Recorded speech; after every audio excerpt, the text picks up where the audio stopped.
Alright, I missed that this guy cannot have been placed here because his core boundary is right here. This is as low as the 18 core can go. So this guy could not have been placed in Bastogne when I did the roadblock replacement check. Bastogne was definitely the right one to choose, but he was just the wrong unit. So he goes back into the reserve box. At the time, all of these 101st guys were in the reserve box. So since that is out, I guess this would be the next closest army. So we have to choose one of these guys, and it would have been the lowest numbered unit. So I believe that this guy would have gone in here, which then might have affected, or might not have affected the placement of these reserves. But I'm still going to put these guys here. So I don't think it's that big of a change. This guy goes into Bastogne. And then when the card came out to place these guys, I think they still would have gotten placed here per that. So that's a pretty easy fix.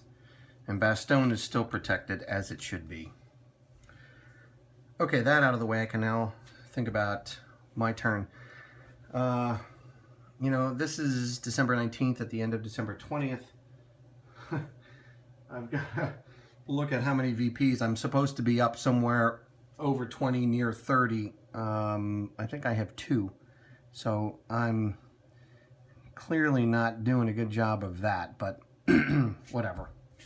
I think I'm going to play this card here to activate the 5th Panzer Army Corps of my choice, which is going to be 47th Corps. I've dispersed them. I've kind of lent them out to other formations to help them. They are clearly the most, well, I think they're the most powerful formation here, or maybe 1st SS as well. But my point is they're a powerful corps, and I've pretty much dispersed them, which is probably not a good way to go. But I tell you what, I've lent these guys to 58 Corps up here because I think they need a little help. I'm going to let these guys here and use them, you know, via reinforced battle tactic.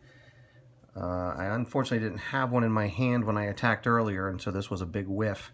But I've got to get in here. That's 2 VP. I've got to get in there. So I'm going to let these guys stay here, but I'm going to start bringing everyone home. So this isn't going to be the most exciting turn, but I'm going to... This guy's going to go 1, 2, 3 back up into here just to kind of protect that city, and he does exert control in Clairvaux, even though he's flipped, but he's in a town. These guys are going to go... Now, I don't have to take a roadblock check for this because this is not an allied supply. 1, can't go across the river. So 1, 2, and it's in zone of control. It's not going this way. If it comes down here, it stops here. So I don't think I have to take a roadblock check for that. Oh, these things are just awful. 1, 2, 3, 4, 5. I could come here, but then I got to stop here. I just want to go around this. I don't want to deal with this guy. So I'm going to bring them here, and then I can go 1, 2, 3, 4. Yeah, time to pay the piper and bring him back. So, and then these guys are going to go 1, 2, 3. These guys here really screwed me up because now I'm in their zone of control. I can't move towards Bastogne, and I'm going to have to... It's 5 VP. I'm going to have to get there.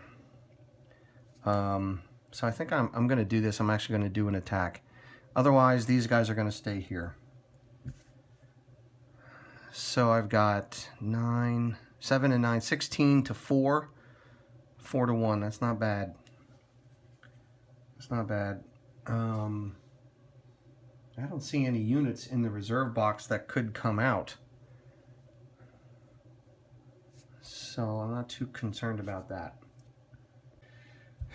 Looking at my hand, 4 to 1, and I've got 1, 2, 3, 4, 5 pulls. Not a lot of pulls. I think I'm going to play fixed artillery and some combat engineers because these guys are out in the open. Combat engineers adds 1, so 17 to 4 doesn't really change anything. So now that's 5, 6, 7 pulls I've allowed myself, and 4 to 1. All right. Okay, it's neither one of these cores, so those don't apply. And then, yeah, combat engineers. Look at that. Look at that. It's a good idea to play engineers on those guys out in the open. So the IP does not get placed on them, which helps a lot. Now they do have, ooh, they have elites. Ew, well, they're the 101st. They are elite. So, 4 pulls. All right, 4 minimums. 1, 2, 3, 4. City or town, broken, which is a D-1. This will apply. It's not a flank attack. I didn't do that, but it's not a 1 hex either. It's not 5 to 1. It's not 3 to 1. All right. It's 4. I'm definitely going to 7. 5, 6, 7.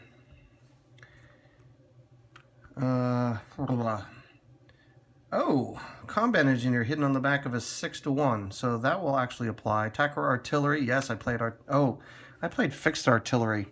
Oh, so I played that for the card, but that will not apply because fixed artillery were too far away from the fixed place, so that will not apply. Defender artillery, no.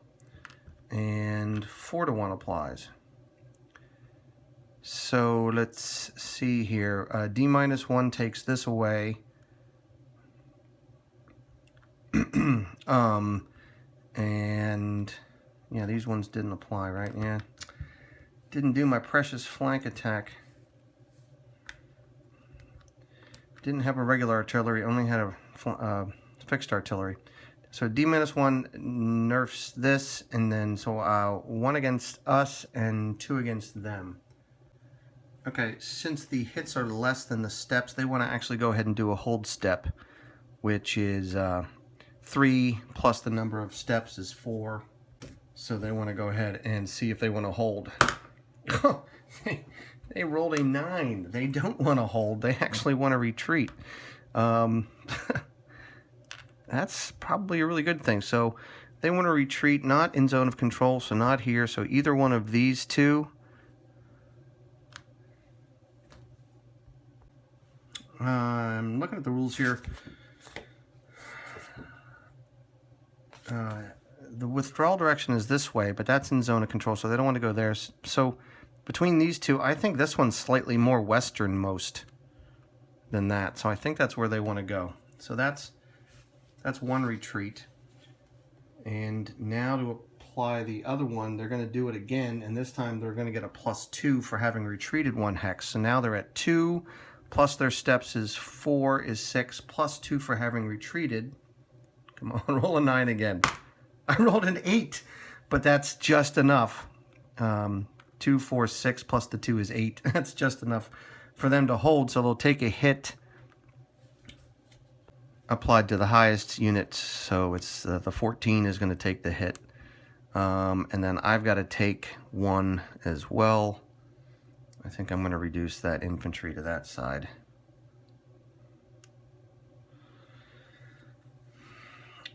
Okay, so I've taken the hit, did that for them, and technically I can advance, but I don't think I want to advance into there.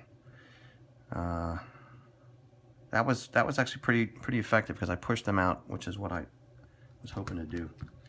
Wow, a lot of chits piling up this day. All right. So those are the last guys to activate. Okay, now for the allies. All right, deploy all core reserves. Whoops. Well, there are no core reserves to deploy, so the next one says expedite core reserves. And interestingly, this is all I'm seeing up here for the 20th.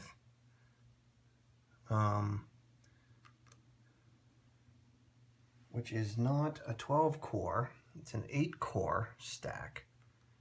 So there's no more units for them in this particular scenario to come into the game. They've got everything. All right, we're not going to expedite, so looks like we're going to activate all units in the core,